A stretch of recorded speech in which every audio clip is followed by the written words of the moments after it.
Hello everyone, how's it going?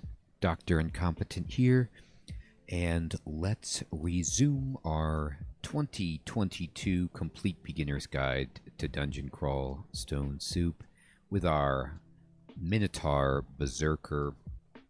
We're 10th level, we got an axe, and we're on Dungeon 8, and we're ready to go to Dungeon 9, and I'm getting ready to do that, okay? But I think it might be useful to push Control O and open up the dungeon overview and level annotations screen. So I want to show you a couple of things with this and talk about game planning. So we've discussed the altars and basically how any altar that is fully illuminated on this portion will be an altar that you have seen so far. I am worshipping Trog, so it appears in yellow in the altars screen. But up here, okay, you'll see that there are branches to the dungeon that are exposed. And at first, when you begin, it just is going to show you the dungeon itself. Then when you start to get within range of other branches and where they could potentially spawn in your seed of the dungeon, this screen will give you that indication. So we have got to Dungeon 8, and you can see here the lair. It's grayed out because we haven't found the entrance to it. The lair is a sub-branch of the main dungeon. It could appear as early as Dungeon 8, but it will be definitely within the range of Dungeon 8 through 11. So you'll see it potentially either on 8, 9, 10, or 11. It has to be on one of those levels. And once you find it, then it will show up like the Ecumenical Temple does, right? I believe the Ecumenical Temple is from 4 to 7, but we found it on Dungeon 5, okay? And there's only one floor to it, so this number in parentheses means the numbers of floors that there are and how many of them you have explored out of how many floors there are.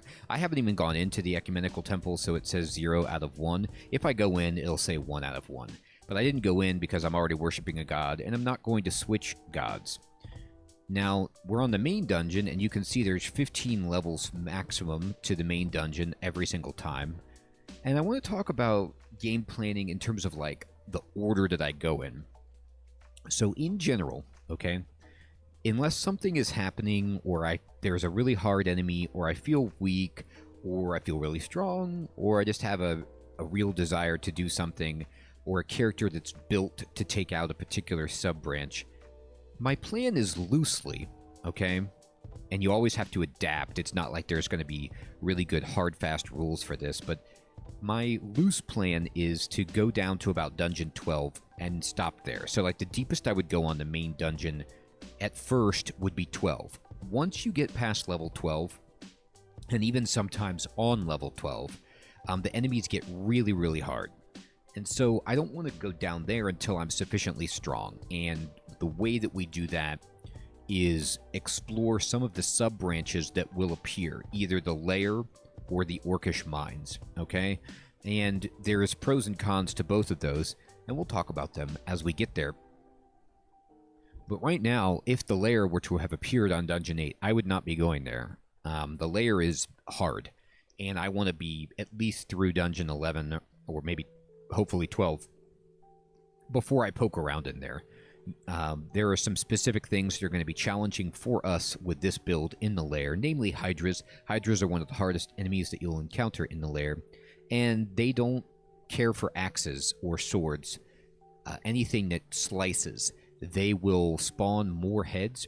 So, like, Hydras, for example, can start with a number of heads on them. I believe the minimum for a regular Hydra is 3, okay? But don't quote me on that. It's somewhere around that. So you're going to see, like, 3 to, like, 9, but 9 is really hard. So there's going to be some heads on the Hydra. And if you were to chop off some of the heads with a slicing weapon, it would spawn more heads. And what Hydras do is they attack you with each head. They try to bite you with every head that they have. And if you give them more heads, then they're just going to do more damage. And it's going to escalate. And even if you're Berserk, it's going to be really hard to out-damage them fast enough. So we're going to need some specific equipment to handle that, which is either a strong mace, because bludgeoning weapons do not spawn more heads, or an axe, and this is what we hopefully want, some kind of axe that has a flaming brand, because if it has flaming, then it cauterizes the wound, and it does not cause more heads. Now, there are some other weapons you can use, spears, for example, daggers, things that do piercing damage, that do not spawn more heads. But we're going to see what we can do, and until we get a solution to that enemy type, I don't want to go there. I also like to hopefully have some resist poison, because there's a lot of poisoning going on in the lair, but we'll see what we can do. So that means for us, we're going to go down to Dungeon 9 and start looking around, and we immediately find a blinking scroll, which is, you know, phenomenal. Blink is one of my favorite scrolls. I've expressed it. It's like, I feel like if I have some blinking scrolls, I always have options to make myself live. Not all the time, but a huge majority of the time, blink is like going to be your savior. So it's a very, very comforting thing to have. And we're just going to push O and continue auto-exploring. And there is an altar of Dithmanos, which is nice if you want to sneak around and kill things in the shadows. But we got another Wand of Acid charge. So basically, just let me explain this. It used to be in previous versions of the game, when you went to pick up a wand, you would get many, many wands. Like, so every acid wand would be its own wand with a set number of charges on it, and you would just be carrying around like a bunch of acid wands that each had a different number of charges, and you would focus on using one first, and then once it ran out of charges, you just throw it away. But that was really cumbersome. Like, your inventory would fill up really quickly. Well, what they did was, now when you get another wand of acid, or any wand that you already have that type of, it will just add the charges from that wand to your existing wand stack. So you only have to carry around one of each type, which is amazing. Very convenient. All right, we got another potion of Berserk Rage. I need to exclude that. I really don't care about picking them up too much, but, you know. Okay. Here's a Steam Dragon. Now, a Steam Dragon is a kind of a tricky enemy because he makes steam clouds that do some damage, so we have to kind of approach him with caution. So I'm going to step over here, and you see he made this steam cloud right here. And abilities that do cloud damage leave these visible clouds on the battlefield that are going to just be doing persistent damage while they exist on those tiles. So, like I said, you want to approach him quickly and carefully so that you can just avoid these clouds. Now, most clouds, if not all of them, block line of sight. So I can no longer see, for example, the Steam Dragon because of all of these clouds that are blocking the way. So I'm going to step back here, and now I can see the Steam Dragon. I'm going to step back again, and I'm going to step around the corner. Now, he blasted us again, which is annoying, and I'm going to step here. So now the Steam Dragon would have to be here for us to fight him. And I'm just going to... I have some potions. Okay, I could think about using Trog's Hand right now, but I don't feel like it's necessary. I'm going to walk up one more tile, and I'm just going to wait. The knoll is there, and the knoll is going to poke us with his spear, so I'm going to let him come here. And I'm waiting for the Steam Dragon, and it's not coming. And I don't know why. I'm just going to rest then. Okay, there he goes. So he was being careful too, and now he's here. I'm going to step right on him, and there's a bunch of orcs that have appeared down here, orc wizards. So I am going to actually Trog's Hand so that I don't get confused while I'm trying to fight this guy, because I don't want to walk onto tiles with steam clouds, right? I'm going to hit. We kill the Steam Dragon. He's actually not that hard in terms of his armor and hit points and how much damage he does with you with his, like, bite. It's just those clouds, which are really scary. And then we punch him, and we're just going to keep swinging away here, and we killed everything.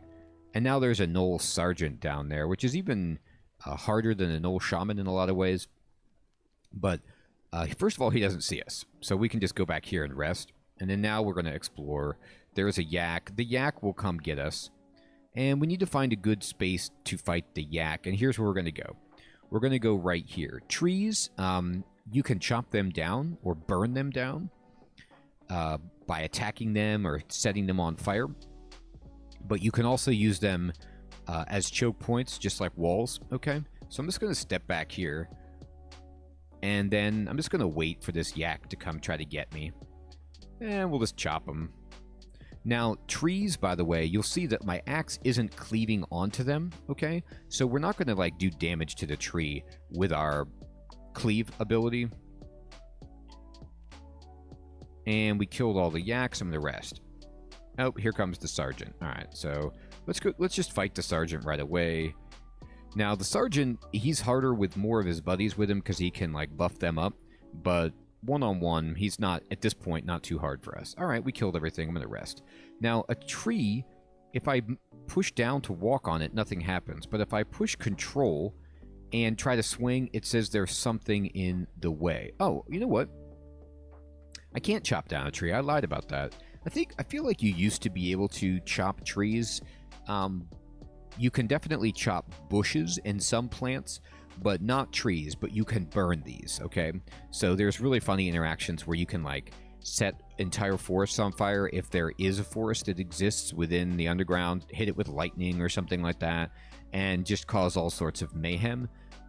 But apparently too strong for our axe. All right, I'm going to search around then. And there's a potion of degeneration, which we don't pick up because it's bad, and we told the game not to pick it up. We got a wand of charming, which is cool. We're not going to be very successful with a wand of charming right now because our evocation skill is just so poor.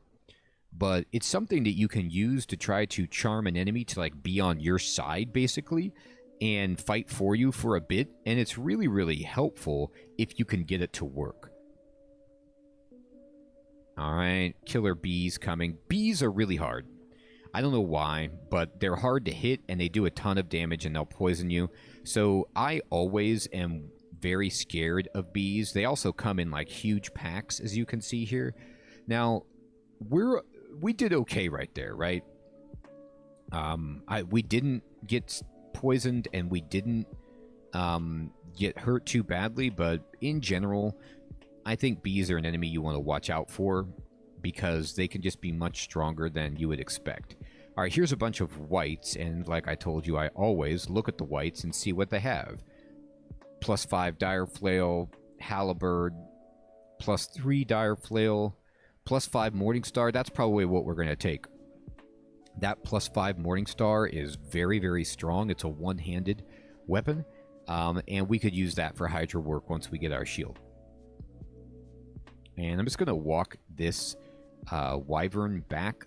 The wyvern isn't too terrible for us at this point, but I want to fight it. Do I have a good place to fight it?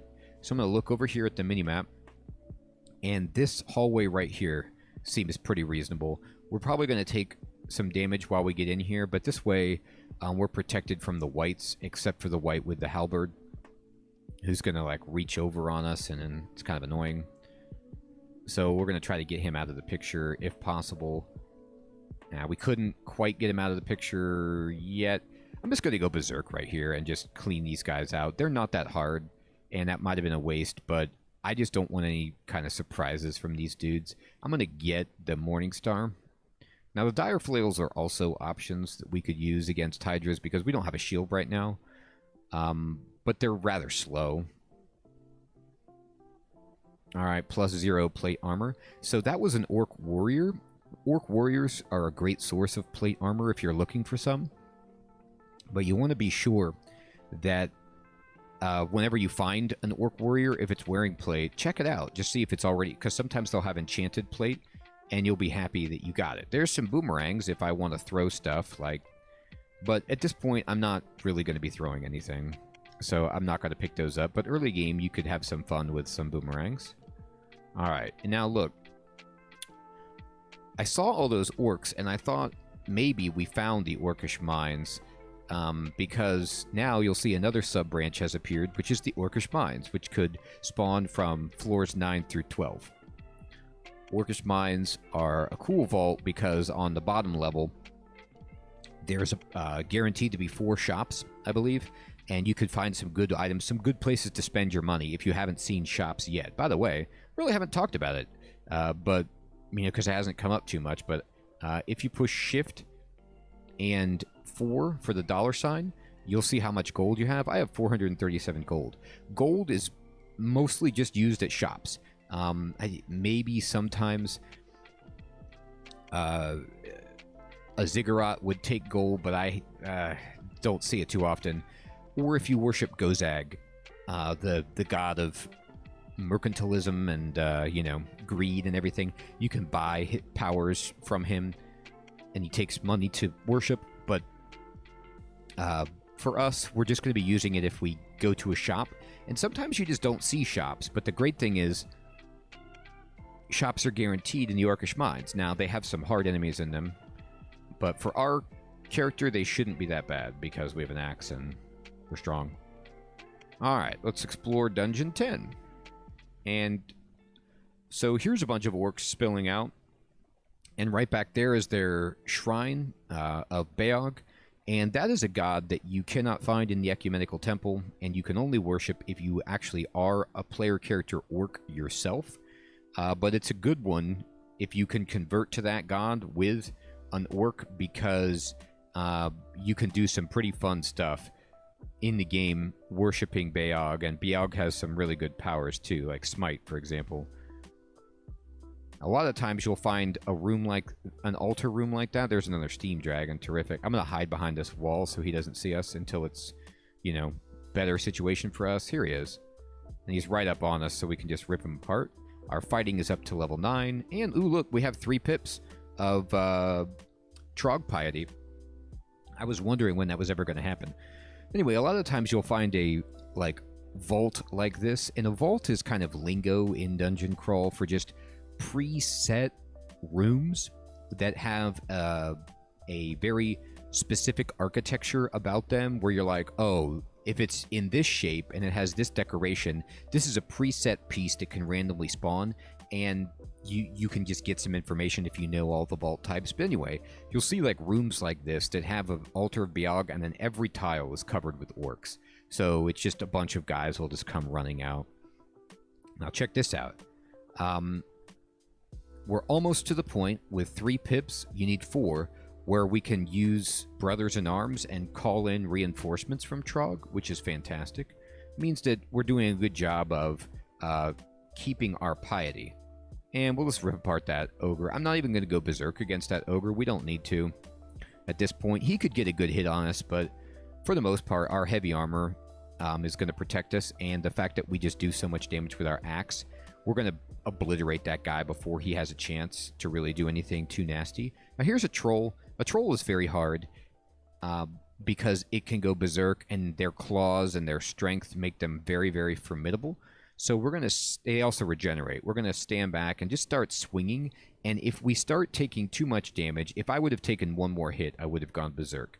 I was okay where I was at, but... Oh. Okay. So this is a red ugly thing, and a red ugly thing is really, really rough. It's a red enemy. It feels out of depth at Dungeon 10, so I'm gonna... He didn't see us, though. I'm gonna walk around, and I'm going to put on my Ring of Protection from Fire instead of my Ring of Willpower in case we have to fight that guy, which looks like we do. So our Fire Ring will help us in some way, but this is a really, really hard enemy. And so what I'm going to do is actually take advantage of my Wand of Acid with all these... Let's use Ice Blast on this guy first. Ice Blast will do a good amount of damage to this dude, and then Acid as well. We'll hit him with Acid one more time. And I'm actually going to go berserk against this guy. This is a very difficult enemy. Oh, and there's a Gargoyle. Oh, God. Oh, boy. So... here's what's happened. We killed the red ugly thing, right? Which is great. Our armor went up. You can see our armor class is 20. But here comes a Gargoyle, which is a hard enemy with a lot of resilience, a lot of damage reduction built in with its, stony scales. And it's challenging for us, and we're going to not be berserk when it gets here and not be able to go berserk. So the stairs up are either here at this escape hatch or down here. I'm going to try to get here because I don't know everything that's around over here, whereas I'm pretty sure that this area down here is completely explored. So I'm just going to step down and try to get there. He blasted us with a stone arrow, which is a very damaging spell. Okay? If he does that again, we will be using a blink scroll to escape this situation. I could read a scroll of fog right now and make it so it would be harder for him to hit us, but his stone arrow is not going to kill us, and the scroll of fog is going to take a turn to use. So I'm just going to see if I can make it. Okay. So at this point, he's blasted us again. I need to read my scroll of blinking, and I'm going to blink right here. I can blink anywhere within line of sight to myself, so I could blink like up here, I could blink around this corner, but I'm going to blink one square away from the staircase right down here. And you see how far that was and how I could control it, and he's no longer even able to see us, so we can just walk up the steps and safely restore our health. I mean, that's how good blinking is. So we rest up, and now we can go berserk again. And we're going to go down and fight that guy. He's going to be waiting for us. He's right there. And I'm going to go ahead and use Trog's Hand. And I'm going to walk into him like this and just see how it goes. And we did about half his health in one hit right there. And we killed him right away. So Gargoyles, like, it's not as difficult for us as the Red Ugly thing. And they are hard because they have ranged spells, but they also have good armor. But they have low hit points. So, like, if you can get through their armor with your incredible strength like we can, then, and we get some good hits, then we're okay. But they have a tricky skill set and are a bit tough. But at full health, with Trog's Hand on and the ability to go berserk, and in one-on-one, we're fine against a Gargoyle. And that's just, how good this character is. That's a red level enemy, and we just took 2 of them right there. No problem. All right, the Howler Monkey wants to come fight. There's a couple of them, and they howled. And right now, all they've managed to attract is other Howler Monkeys, but I'm going to go down here and just kind of get away from that area a little bit because enemies will be surging to it if they heard the howls. And we'll just explore. And there it is. So here's the entrance right here to the Orcish Mines. The staircase down to a sub-branch will always look different, okay? So, like, if we're going from the dungeon to the Orcish Mines, you'll always see this brown staircase. That's always the Orcish Mines. Going down to another level of dungeon, we'll just have this generic gray staircase tile. If we were going to the lair, it has, like, a greenish tile. You will see there's just a specially designed staircase to let you know, hey, you're about to go down into another branch of the dungeon. Or if you press X and then move your cursor around and hover over it, it says a staircase to the Orcish Mines. All right, we're going to kill this, and this is annoying because the priest, but we got it. And we just cleaved all those guys. There's a short bow of freezing, which is actually not a bad thing. But we're not good with bows, and I'm not gonna mess with it. You can if you want. And here's the lair. So on Dungeon 10, we found both the lair and the Orcish Mines, okay? I'm gonna hide over here and just fight this guy, and here comes a priest, and now there's a Komodo Dragon, which we're gonna fight right now. Komodo Dragon is right here. Komodo Dragon is hard, all right? They used to do some really annoying stuff. I think they made you sick before, but they took that out of the game, and so now what they do is they just hit you really hard. Like, they will hit you, and you will be shocked at how much damage they can do. So always be wary of, at least in my opinion, Komodo Dragons with this build, all right? See, it just blasted us. Our blood just flew on the wall. Luckily, we have plate, and so we mitigate a ton of that, but there you go. All right, now, let me explore around before I mess with the lair staircase. I'll show you. I want to get this done. Oh, God, Acid Dragon. Okay, so do we have any resist corrosion items? Nope.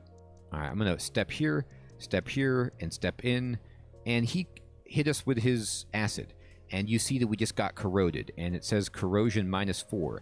It reduces our damage and our armor by an amount depending on the severity of the corrosion. So right now we have 4 less armor and are doing 4 less damage. You can see our War Axe, which was +1, has gone down to a -3. So corrosion is brutal, okay? Now, luckily, those guys don't corrode you so fast all the time, but there's some other enemies, Entropy Weavers and such, that will corrode you really rapidly. Some slimes and jellies. If that starts to happen, if you start seeing yourself corroded beyond, like, you know, if you're like -8 or worse, run away with this character. You gotta run. You cannot fight with -8 to your armor and -8 to your attack and damage. It's just not going to go well for you. You gotta run, and the corrosion will wear off over time. Okay, now let me show you this. These are the plants I was talking about that you can chop. So if I swing, I can swing and eventually cut through these plants if I want to, okay? They don't fight back. They don't do anything. It just takes time. So you can just kind of walk into these things, and you'll see my cleave does work on them. Chop, chop, chop. We get through them. And this is the layer staircase. It's yellowish brown and has these green creepers and vines growing around it, okay? So we got to Dungeon 10, and we cleared it, and we found ourselves both the Orcish Mines and the lair, but I'm not going to go to either of those right now. The next step for this character is to actually go to Dungeon 11 and 12. We're still really looking for a shield. I'm going to search for a shield, and we didn't find anything. And let's look at our paper doll. We have no cloak, we have no hat, and we have no shield, and we have no amulet. So sometimes what I like to do is just search for those types of things. No. And the only amulet we have is magic regeneration, which, not good.